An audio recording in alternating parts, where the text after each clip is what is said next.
Taputin mo! Taputin mo! Taputin mo! Fuego, bibirahin na. Ayan na.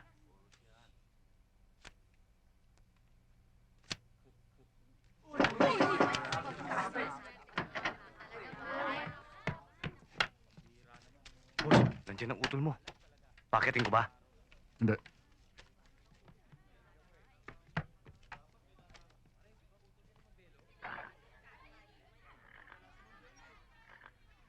Kuya, napasyal ka. Ano ba atin? Ano ang atin?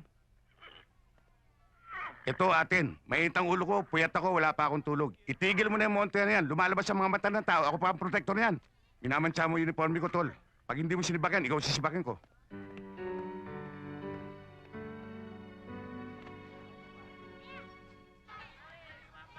Ito. Ayun, yung asawa. Laging konsumido. Hoy!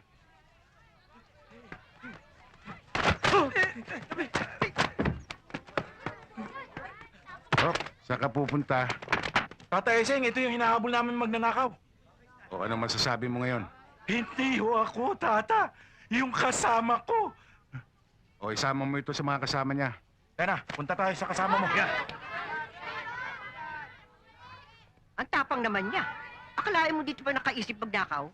Inay, ang mga magnanakaw, walang pinipiling lugar. Alam niyo, Inay, pag nakikita...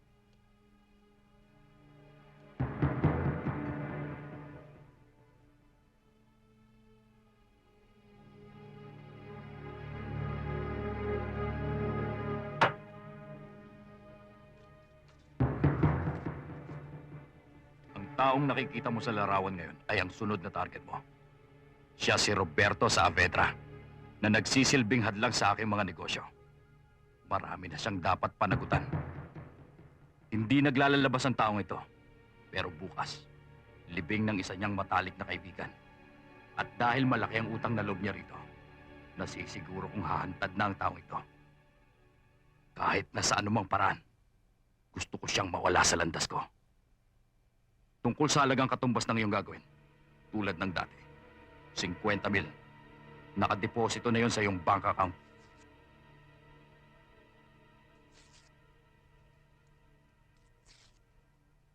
Siya nga pala, Eseng. May faculty meeting kami mamaya. Late na ako makakauwi. O kung sakaling gabihin ako, mag-taxi ka na lang. O sige. O kamusta lakad yung kagabi? Sir, meron na kaming tip kung saan binebenta ang mga nawawalang gamit sa Moriones. Yung Monte Hanibelo. Sir, wala na ho doon. Mabuti naman. Wala na nga, sir. Inilipat naman sa ibang lugar.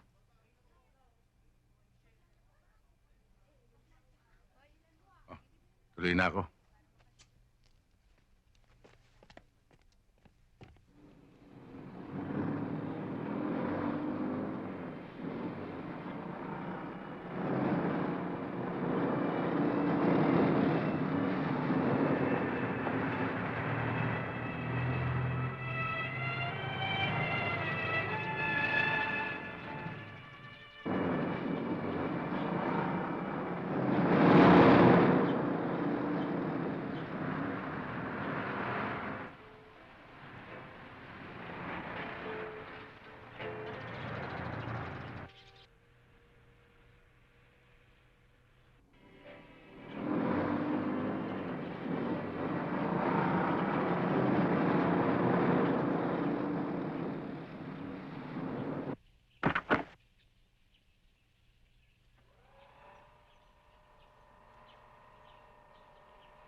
Rito! Sige, upo! Sabi! Teka, tatawagin ko si Belo.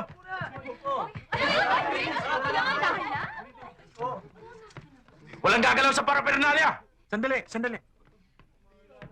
O ikaw, Sandali lang.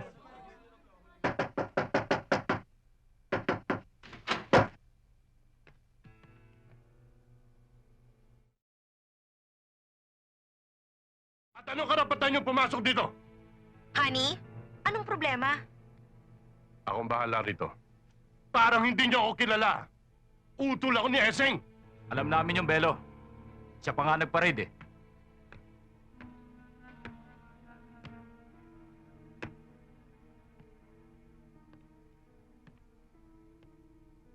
Dali lang, Han. Tol! Mag-usap muna tayo. Sandali lang, mga kasama. Walang problema to.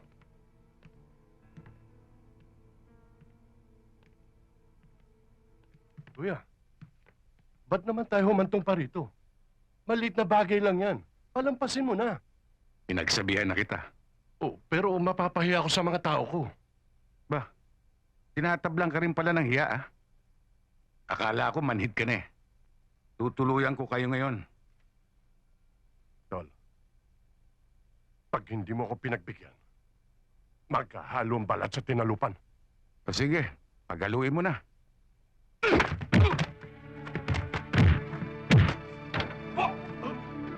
Yes! O, dali mo lahat yan. Sige tayo! Lahat! Pati ito, ikulong.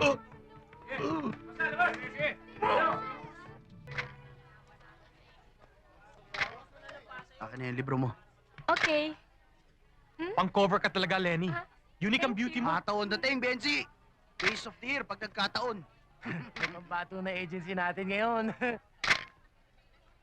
O, Lenny, hindi na sa akin ang galing yan, ha? Kaya kung ako ikaw, sumama ka na sa amin para maka-fill up ka ng application. Konting interview lang yun. Tsak, may kontrata ka na. At may kasama pa yung 50% down payment. At 50% down payment, tsak, kikita ka. Ngayon na ba, Benji? Ika-consult ko muna sa parents ko para malaman kung papayagan nila ako mag-model. Naku, matutuwa mga yun. Dahil sa kikitain mo, hindi na nila poproblemahin ang allowance mo, ang tuition mo. Sisikat ka pa.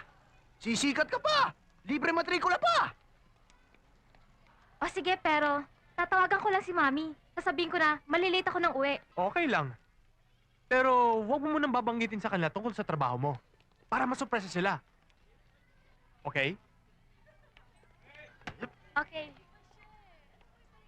Tayin ka na rin namin sa parking lot. Sige, tatawag lang ako sandali.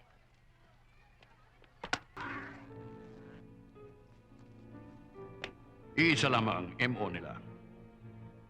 Ang biktima ay nilalagyan ng kiss mark matapos nilang at patayin. Pinasa ilalim na ito ng isang masusing pagsusuri. Wala man lamang fingerprints makita rito. Ang tanging ebidensya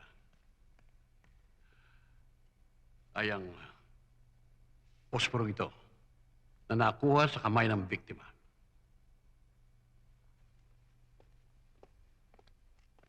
Lahat ng mga biktima ay kinukuha sa vicinity ng University Belt para bagang ibinibilid nila ang kanilang ginagawang krimen. Lantarang hinahamon ng batas.